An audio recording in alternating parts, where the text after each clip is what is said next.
최근 기온이 오르면서 미세먼지와 꽃가루가 더욱 기승을 부리고 있습니다. 부안군 계하면 주민들은 새만금 공사 현장에서 불어오는 흙먼지로 인해 생활에 어려움을 겪고 있습니다.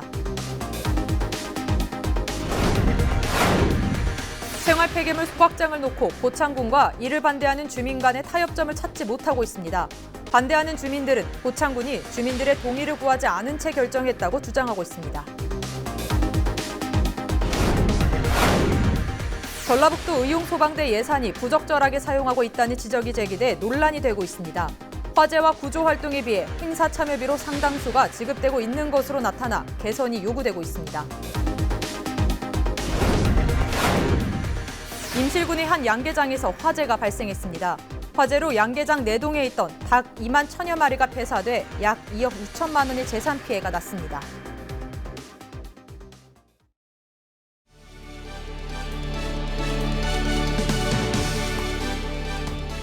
시청자 여러분 안녕하십니까? 헬로티비 뉴스 전북입니다. 첫 소식입니다. 최근 기온이 오르면서 미세먼지와 꽃가루가 더욱 기승을 부리고 있습니다. 이처럼 나빠진 대기질로 인해 힘드신 분들 많으실 텐데요. 부안군 계하면 주민들은 엎친 데 덮친 격으로 새만금 공사 현장에서 불어오는 흙먼지로 인해 창문을 열지 못할 정도로 생활에 어려움을 겪고 있습니다. 이진철 기자가 현장 취재했습니다. 부안군 계화면에 있는 새만금 매립공사장입니다. 지난 2013년부터 시작된 개발은 11개 구역 가운데 지난 2017년 1개 구역만이 완료된 상태입니다. 현재 부안군의 미세먼지 농도는 62로 보통 수준을 가리키고 있습니다. 하지만 공사장 인근에 있는 산이 뿌옇게 안 보일 정도로 먼지가 많이 발생하고 있는데요. 계화면 주민들은 그 원인이 공사장 매립에 쓰이는 갯벌에 있다고 주장하고 있습니다. 새만금 공사 현장에서 매립에 쓰이는 흙의 80%는 새만금호 바닥에서 퍼올린 것입니다. 이런 흙들은 갯벌로 일반 모래보다 입자가 고와 바람에 쉽게 날립니다. 계화면 주민들은 공사장에서 불어오는 흙먼지로 인해 일상생활을 할 수 없다고 고통을 호소하고 있는 상황입니다. 주민들은 피해가 점점 커지자 주민 대책위를 만들어 피해 상황에 대한 대책을 요구했습니다. 마지막은 건강히 살아야 할 거 아닙니까? 그래서 이 모든 걸 중단을 하고 이 뻘, 황토, 검게 저렇게 한 거 일부는 했는데 이걸 전면적으로 다 재정비해서 딱 정리한 다음에 그냥 공사를 시작해달라. 우리가 바라는 건 그뿐이에요. 주민들은 특히 먼지를 막기 위해 공사 현장 경계에 설치한 방진막은 무용지물이라고 강력하게 반발하고 있습니다. 이에 공사를 주관하는 농어촌 공사는 흙먼지가 날아갈 수 없도록 검은 덮개를 덮어 놓는 등 임시적인 대처를 해놓았습니다.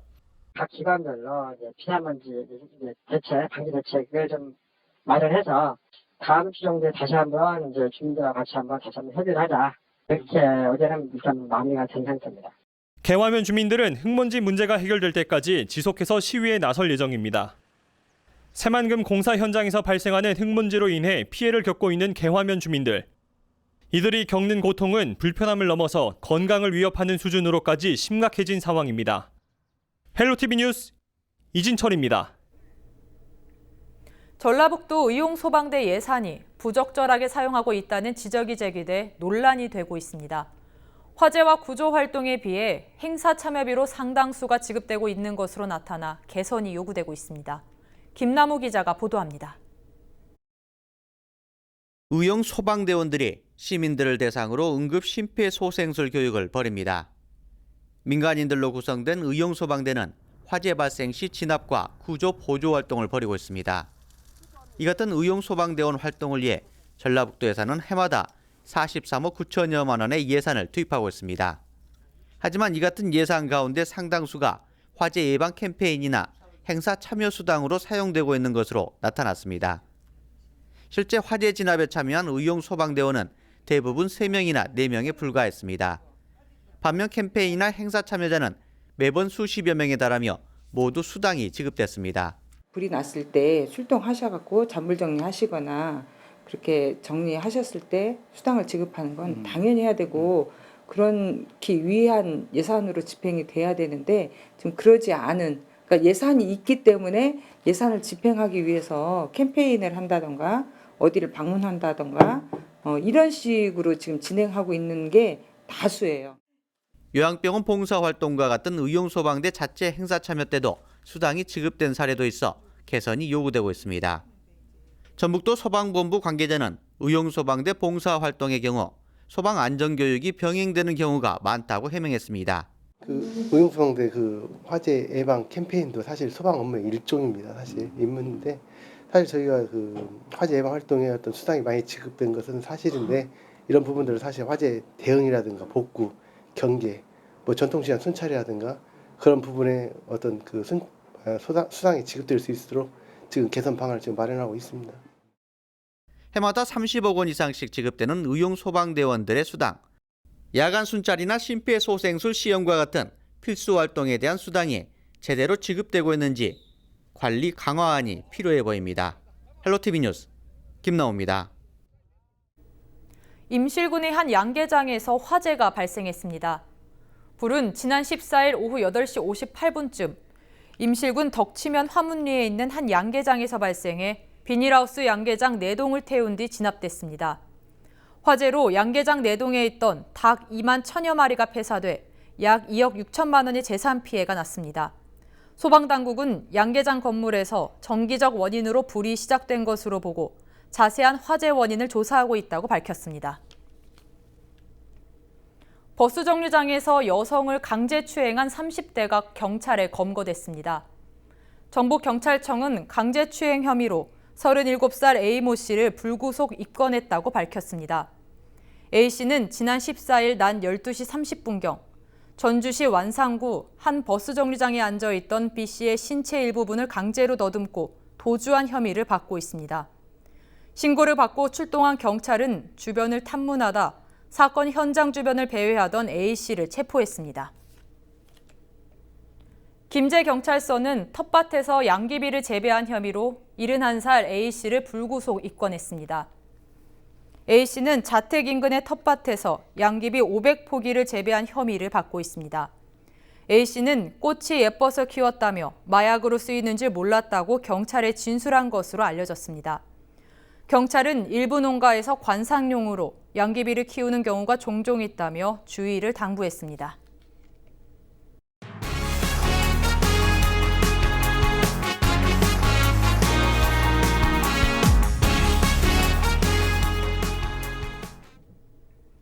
(15일은) 스승의 날입니다. 교권을 존중하고 스승을 공경하자는 취지에서 만든 법정 기념일인데요. 그런데 이 스승의 날이 언젠가부터 교사들에게는 불편한 기념일이 됐습니다. 바로 김영란법 시행 때문인데요. 조금은 조심스러워진 스승의 날의 풍토, 우리 사회에 어떤 변화들이 찾아왔는지 고정민 기자가 키워드로 알아봤습니다. 부정청탁 금지법 시행 이후 3번째 맞는 스승의 날이 찾아왔습니다. 하지만 스승의 날을 어떻게 기념해야 하는지 여전히 헷갈리는 점들이 많습니다. 카네이션 생화는 드릴 수 있는지, 음료수 한 잔도 안 되는 건지, 과연 어디까지 가능한 건지 혼란스럽다는 목소리가 높은데요. 김영란법 시행 이후 달라진 선물의 허용 범위와 스승의 날 분위기를 키워드로 정리해봤습니다.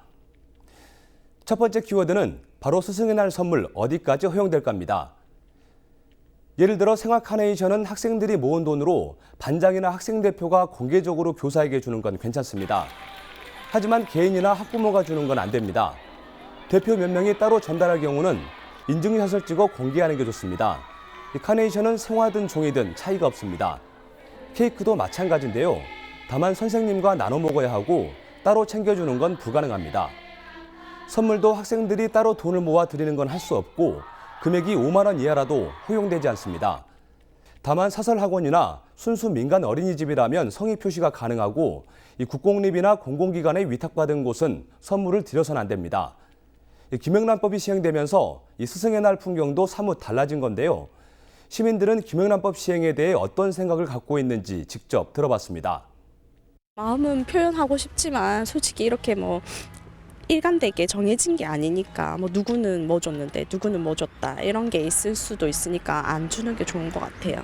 옛날에는 그냥 이제 그 날 맞이해서 조금 표현 못한 것도 표현을 할 수 있고 하는데 지금은 조금 조심스럽게 접근해야 되니까 조금 조심스러운 부분이 있긴 하네요. 앞서 보셨듯이 김영란법 때문에 세상이 각박해졌다는 의견이 있는 반면 선물을 전할 수 없어 아쉽다는 목소리까지 시민들의 생각은 다양했습니다. 중요한 건 이제 스승에게 선물을 드리고 싶어도 제약이 많다는 건데요. 결국 김영란법 시행 이후 스승의 날 선물도 종류가 크게 달라졌습니다. 그래서 두 번째 키워드는 바로 김영란법 시행 이후 달라진 선물의 종류입니다. 요즘 일선 학교에선 이미 선물이 사라졌고 이 손편지로 학생들의 마음을 전하는 방법이 대부분을 차지하고 있습니다. 게다가 요즘은 참신한 아이디어들도 나오고 있는데요. 학생들이 오히려 상장을 만들어 선생님께 전달하는가 하면 학생들이 교사를 위해 음악회를 열기도 합니다.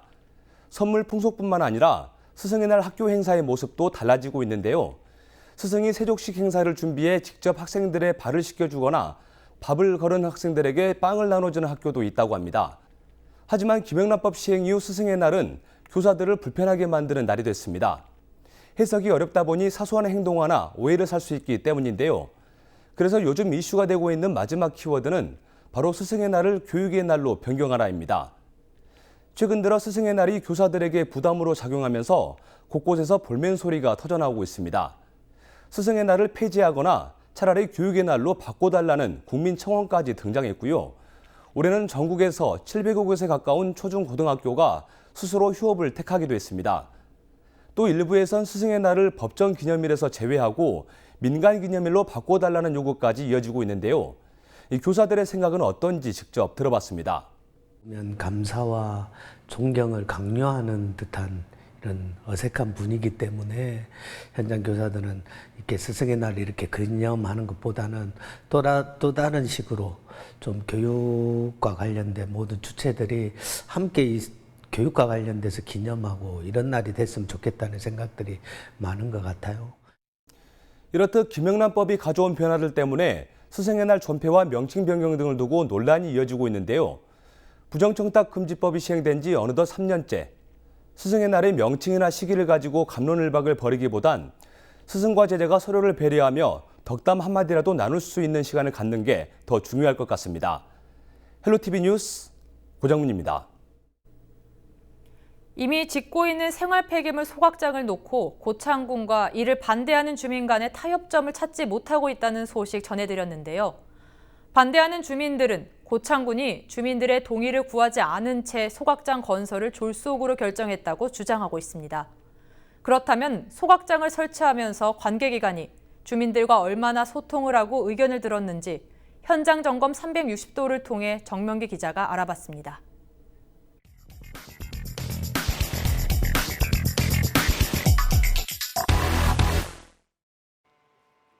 생활 폐기물 소각시설 공사가 한창입니다. 고창군은 하루 평균 25톤을 처리할 수 있는 소각장을 135억 원을 들여 짓고 있습니다. 매립장이 2021년 정도에 가면 포화 상태가 됩니다. 이 포화 상태가 되면 고창군에서 발생된 군민이 배출한 생활 쓰레기를 처리할 방법이 없습니다. 7년 전쯤 아산면 이장단 설명회와 주민 공청회를 거쳤고 아산면 혐오시설 반대대책위원회와 협약을 맺으면서 추진한 겁니다. 이장단 및 주민 공청회를 통해서 소각로 시설을 설치하기로 협약을 한 다음에 본격적으로 국비를 확보해서 2016년부터 현재까지 지금 사업을 추진하고 있습니다. 그러나 소각장을 반대하는 주민들은 동의를 받지 않은 졸속 행정이라고 비판합니다. 지난 2000년 소각장을 절대 설치하지 않기로 했던 고창군과 아산면 혐오시설 반대대책위가 느닷없이 입장을 바꿨고 이장단을 상대로 설명회를 가진 지 불과 2달여 만에 건설 여부가 결정됐다는 주장입니다. 7년 전부터 논의가 이루어졌지만 올해 1월에서야 알았다는 겁니다. 인근에 정말로 200이든 100m든 사는 인근 주민들이 전혀 몰랐어요. 그 사실을 올 금년 1월달에 안 거죠. 인근 마을 주민들이 이거를 알면 반발은 당연히 할 거라고 생각을 했을 거고 어쨌든 편하게 그냥 쉽게 나가기 위해서 모르게 했다고 생각을 해요. 그렇다면 고창군이 매달 2번 정도 발간하는 소식지나 군수가 해마다 군민과 소통하기 위해 14개 읍면을 직접 방문하는 자리에서는 소각장에 대한 설명이 있었을까? 지난해 처음으로 소식지를 통해 2줄이 나갔고 군정계획 문서에는 3년 전부터 해마다 기재됐습니다. 그거에 대해서 별도로 설명을 한 것이 아니고 홍보 분야 자막에 흘러나갔죠. 2016년부터 홍보가 많이 나갔습니다. 군청과 군의회 홈페이지에서 소각장 관련 내용을 검색해봤습니다. 수년간의 게시물은 찾기 어렵거나 몇 개 안 되고 이마저도 자세한 설명이 없습니다. 올해 주민들의 반발이 일고 나서야 올린 게시물이 대부분입니다. 생각에 이게 좀 검색이 잘 안 되는 거더라고요. 되긴 해도 그 검색 기능 이런 거랑 좀 보완하려고 지금 이제 하고 있거든요. 소각장을 반대하는 주민들은 일단 석 달 동안 공사를 중지하고 공론화 과정을 요구하고 있습니다. 그렇지만 고창군은 민주적인 절차를 밟아 진행한 사업으로 받아들일 수 없다는 뜻을 분명히 했습니다. 헬로티비 뉴스 정명기입니다. 올해 고창 청보리밭 축제에 44만여 명이 다녀간 것으로 알려졌습니다. 고창군은 지난 12일 폐막한 고창 청보리밭 축제에 지난해보다 11% 늘어난 44만 5천여 명이 다녀갔다고 밝혔습니다. 고창군은 청보리밭 축제를 방문한 관광객에게 지역 내 주요 음식점과 관광지를 10% 할인해주는 쿠폰을 15,000장을 배포해 지역 경제 활성화에 역할을 한 것으로 나타났습니다.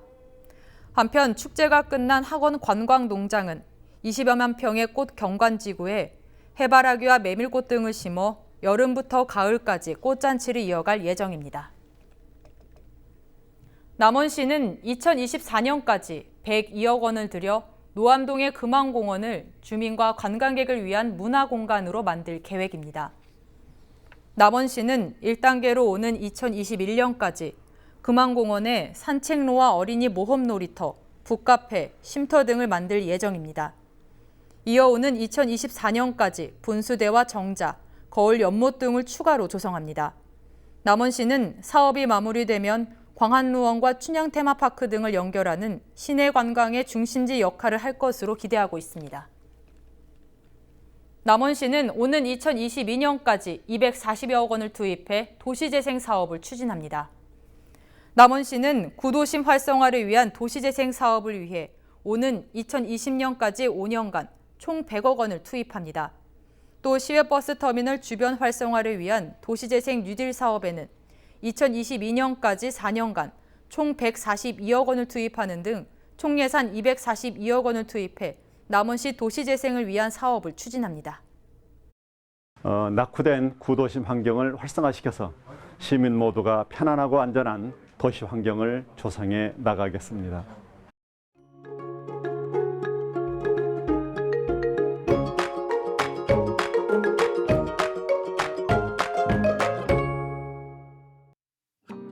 일찍 찾아온 더위에 기세가 꺾일 줄을 모릅니다. 더운 날씨가 이어지겠는데요. 우리 지역 한낮에는 29도까지 오르겠습니다. 맑은 하늘에 강한 햇볕이 내리쬐며 자외선 지수가 높게 치솟겠습니다. 외출하실 때 자외선 차단제 꼭 챙겨주시기 바랍니다. 대기 확산이 원활해 우리 지역 미세먼지는 보통 수준입니다. 주간 날씨입니다. 남은 한 주도 맑고 더운 날씨가 계속됩니다. 고온 현상은 다음 주 월요일 전국에 비가 내리며 누그러질 전망입니다. 바다 날씨입니다. 바다의 물결은 0.5m로 잔잔하게 일겠습니다. 서해 남부 해상을 중심으로 짙은 안개가 낄 것으로 보여 항해나 조업 선박은 유의해 주시기 바랍니다. 전국 날씨입니다. 낮 동안 강한 햇볕 아래 기온이 크게 오르겠습니다. 서울과 강원은 29도, 충북과 경북은 30도 가까이 치솟는 등 한여름 더위가 기승을 부릴 전망입니다. 한낮에는 강한 자외선과 더불어 오존에도 주의하셔야겠습니다. 오존은 마스크로도 걸러지지 않는 오염물질이니까요. 오후 2시부터 5시 사이 오존 생성이 많이 되는 차도에서 최대한 떨어져 이동하시기 바랍니다. 날씨였습니다.